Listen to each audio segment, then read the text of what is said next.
Friends आज start करते हैं क्लास 8 में चैप्टर नंबर 3 है square and square root and cube roots. तो ठीक है, स्टार्ट करने से पहले देखते हैं कि स्क्वायर क्या होते हैं, परफेक्ट स्क्वायर क्या होता है, इनकी प्रॉपर्टीज़ क्या होती हैं। आज इनको हम समझते हैं सबसे पहले ही। देखिए, स्क्वायर स्क्वायर किसे बोलते हैं? Multiply A number with it self मतलब एक नंबर होगा कोई और उसकी उसी से मल्टीप्लाई कर दें, जो आंसर आएगा वही हमारा परफेक्ट स्क्वायर, वही हमारा स्क्वायर होगा। जैसे एग्जाम्पल मान लो 2 है कोई नंबर, 2 की 2 से मल्टीप्लाई करें तो वो इसको स्क्वायर बन जाता है, इसको हम स्क्वायर बोलते हैं। ठीक है, उसके बाद आता है परफेक्ट स्क्वायर। क्या होता है? अभी जो स्क्वायर बन के आया 2 की पावर 2, यही हमारा परफेक्ट स्क्वायर बोला जाएगा। The square number is also called a perfect square. ठीक है, ये जो स्क्वायर बन के आया ना, पावर में 2 पावर बन के आया, इसी को हम स्क्वायर रूट बोलते हैं, परफेक्ट स्क्वायर बोलते हैं। उसके बाद इसकी प्रॉपर्टीज क्या है स्क्वायर नंबर्स की? A natural number having 2 3 7 9 last के, यानी लास्ट की डिजिट कोई नंबर है हमारे पास, जैसे 32 32 43 67 89, इसकी जो लास्ट डिजिट यानी वन प्लेस पर 2 है 3 है 7 है, यानी इन नंबर्स में जब भी कोई नंबर आ जाएगा तो क्या होगा, वो उसका कभी भी परफेक्ट स्क्वायर नहीं होगा, यानी उसका वो स्क्वायर रूट जो बन के नहीं आएगा। 32 का कोई स्क्वायर रूट नहीं होगा। ठीक है, 43 जो है वो किसी का स्क्वायर रूट नहीं है, 63 किसी का फोर स्क्वायर रूट नहीं है, और 89 भी किसी का परफेक्ट स्क्वायर नहीं है। तो ठीक है, याद रखना है ये किसी के परफेक्ट स्क्वायर नहीं होते जिनके एंड में हमारे पास 2 3 7 और 9 आते, ये ध्यान रखना है। उसके बाद नेक्स्ट प्रॉपर्टी आती है हमारी, ए नेचुरल नंबर हैविंग 0 1 4 5 6 और 9, यानी लास्ट में हमारे पास 0 आ जाए, 1 आ जाए, 4 आए, 5 आ जाए, 6 आए, 9, ये परफेक्ट स्क्वायर कभी तो बन जाते हैं, कभी नहीं भी बन सकते, हो भी सकते हैं नहीं भी सकते हैं। अब हो कब सकते हैं? जैसे ये 100 121 144 225 256 169 0 1 4 5 6, इन सब के एंड में आया तो ये परफेक्ट स्क्वायर है। कैसे? 100 किसका स्क्वायर होता है? 10 का स्क्वायर, 10 इंटू 10 100। 121 किसका होता है? 11 इंटू 11 करके देख लेना, 121 आ जाएगा। 144 12 इंटू 12 का होता है। ठीक है, 225 15 इंटू 15 होता है। तो ऐसे ही हमारे सबके परफेक्ट स्क्वायर बन जाएंगे। तो इस केस में तो बन रहे हैं, लेकिन यहाँ भी हमारे पास 0 है, देखो यहाँ 1 था, यहाँ भी 1 है, यहाँ 4 था, यहाँ भी 4 है, यहाँ 5 है, यहाँ 5 है, ये 6 है 6, ये किसी के परफेक्ट स्क्वायर नहीं होते। 10 किसी का परफेक्ट स्क्वायर नहीं है, इसी तरह 221 किसी का परफेक्ट स्क्वायर। तो ये वाले केस में इनमें जिनमें ये नंबर है, ये हो भी सकते हैं परफेक्ट स्क्वायर और नहीं भी हो सकते, कोई ज़रूरी नहीं है। ठीक है, कुछ केसेस में होते हैं, कुछ में नहीं होते।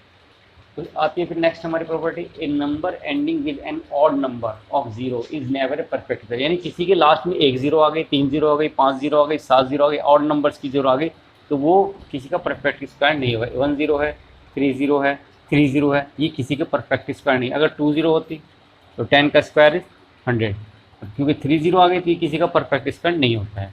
याद रहे, ऑड नंबर से अगर लास्ट में 0 आती है तो वो किसी का परफेक्ट स्क्वायर नहीं होता है। आता है फिर next, the square of an odd number is always odd, यानी अगर मैं एक ऑड नंबर लूँ 3 और उसका स्क्वायर करूँ तो वो ऑड ही आएगा नंबर। 15 क्या ऑड नंबर है, इसका स्क्वायर करूँ तो क्या आएगा? ये भी हमारा ऑड आएगा। 7 क्या है? Perfect square, 7 is odd number, इसका स्क्वायर करें 7 इंटू 7 क्या होता है? 49, ये भी ऑड ही आएगा। ठीक है, तो ऑड नंबर का स्क्वायर क्या आएगा? ऑड ही आएगा। इसी तरीके से स्क्वायर ऑफ इवन नंबर का स्क्वायर वो भी इवन ही आएगा। 2 क्या है? इवन नंबर, उसका स्क्वायर इवन। 6 क्या है? इवन नंबर, उसका स्क्वायर 36, वो भी इवन। तो ध्यान रखना है। फिर आता है factor of every square number can be grouped. अब जिसका भी स्क्वायर करते हैं, जो 81 है, किसका स्क्वायर है?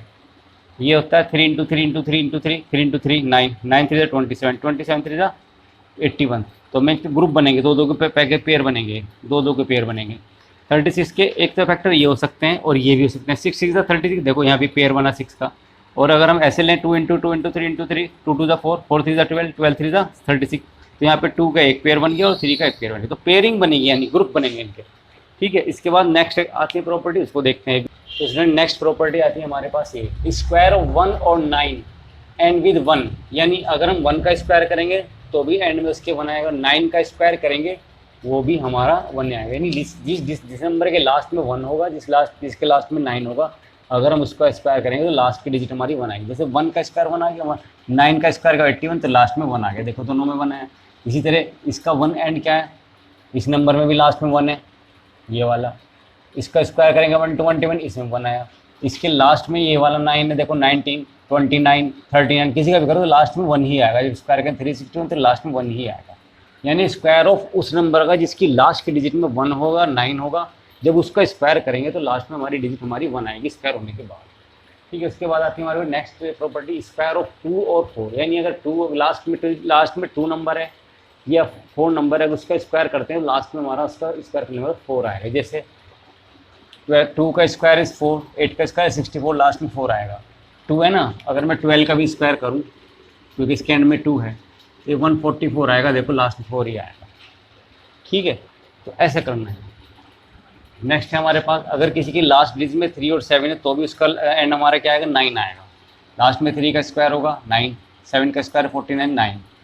ठीक है, नेक्स्ट है फिर हमारे पास, अगर किसी की एंड में लास्ट वाली डिजिट हमारे 4 और 6 तो भी उसका स्क्वायर क्या आएगा, 4 और 6। 4 का स्क्वायर है 16 यानी 6 आएगा, 6 का स्क्वायर 36, 6 आएगा। तो लास्ट की डिजिट हमारी अगर 6 है, 6 और 4 है तो लास्ट में हमारा क्या आएगा, उनका स्क्वायर करने पर 6 आएगा। नेक्स्ट हमारे पास 5, 5 का स्क्वायर करेंगे लास्ट में 5 होगा तो 25 आएगा। देखो 5 का स्क्वायर 25, लास्ट में आएगा 15 आया, इसमें 5 का लास्ट में इसका स्क्वायर आएगा 225, ये भी आएगा। 25 का स्क्वायर करोगे इसमें भी लास्ट में 5 है तो 625, फिर भी 5 आएगा। इसी तरीके अगर हम 0 जिसके लास्ट में होगा उसका इवन नंबर्स ऑफ जीरोज आएंगे। यानी 10 का स्क्वायर क्या होगा 100, इवन नंबर 2 0 आ गए। 20 का स्क्वायर 1 0 है तो कितने आएंगे, इवन नंबर्स ऑफ 0 आएंगे। अब आता है हमारे पास next, square of any natural number n equal sum of the first n odd number. इसका मतलब क्या हुआ, अगर मैं 2 का स्क्वायर करता हूँ तो हमारा रिजल्ट क्या आता है, 2 का स्क्वायर इज 4। तो ये जिस हम इसका जो आएगा सम वो क्या आएगा, शुरू के 2 ऑड नंबर्स का सम। 1 + 3 2 नंबर ऑड, फर्स्ट नंबर हमारा ऑड होता है, सेकंड ऑड नंबर रहता है। अगर मैं इन दोनों को प्लस करूँ तो ये रिजल्ट आएगा क्योंकि ये 2 का स्क्वायर है। इसी तरह 3 का स्क्वायर 9 होता है तो ये जो 9 आएगा 3 शुरू के 3 ऑड नंबर्स का आएगा। अगर मैं कहूँ 4 4 ज़ा 16 तो इसमें शुरू की 4 ऑड नंबर 1 3 7 + 9, जब प्लस करोगे तो 16 आएगा। चाहे चेक कर लो, 9 7 कितना, 1 7 5 1 3 1 + 3 + 5 + 7 ये 16 ही आएगा। चाहे चेक कर लो आप, देखो 7 और 3 10, 10 और 6 16। ठीक है, तो ये रूल ये भी आता है हमारे पास। नेक्स्ट है हमारे पास, a number with n n digit has either 2n - 1 और 2n digit in its square. यानी इसका मतलब क्या हुआ कि अगर मैं 1 डिजिट का नंबर को स्क्वायर करूँगा तो उसकी जो डिजिट स्क्वायर होने के बाद वो 1 डिजिट की भी आ सकती है, 2 डिजिट की आ सकती है। जैसे 3 क्या है, 1 डिजिट की नंबर है, मैं इसका स्क्वायर करता हूँ 9 आया तो इसमें भी 1 डिजिट आई। और 9 क्या है, ये भी तो 1 डिजिट ही है, लेकिन मैं इसका स्क्वायर करूँगा तो 81, ये 2 डिजिट में आ गया। तो 1 डिजिट का स्क्वायर 1 भी हो सकता है डिजिट में और 2 डिजिट में भी आ सकता है। यही इसका आंसर है। ठीक है, तो ये नोट डाउन कीजिए, उसके बाद हम एक्सरसाइज शुरू करेंगे। Okay, thank you.